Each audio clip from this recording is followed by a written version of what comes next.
So for today's video guys, mag-unbox dito sa ato TV box. So kung naamoy mga TV diha nga dili pa smart TV, so pwede kaya ni guys.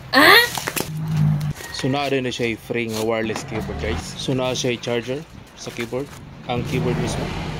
Cute. Og naa rin na siya USB receiver guys. Ug mao ni ang iyang battery.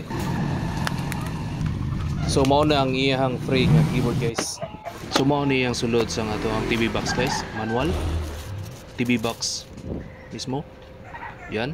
So na siya ito USB, HDMI. So kani mao ni iyang remote control, ang iyang HDMI cable, ang iyang power supply 12 volts.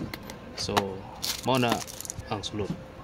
So guys, ato ni siya i-set up sa ato ang monitor. So nga nilang butang ng power, ibutang ang HDMI sa box. Ibutang ang power sa box.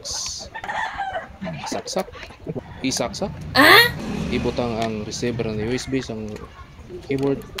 Butangan battery ang remote. Okay lang. I-on ang TV. Wow! Mao ni guys, YouTube. Alright. So ingani lang ka nindot guys ng TV box guys, no? So bisag monitor sang imong computer, pwede kayo guys. So kung kinsa toy ganahan nga mahimong smart TV ang ilahang monitor, i-click lang sa comment section ang link. Ug ayaw pog kalimot og follow, like and share guys para sa mga future video nga samang yan. Salamat.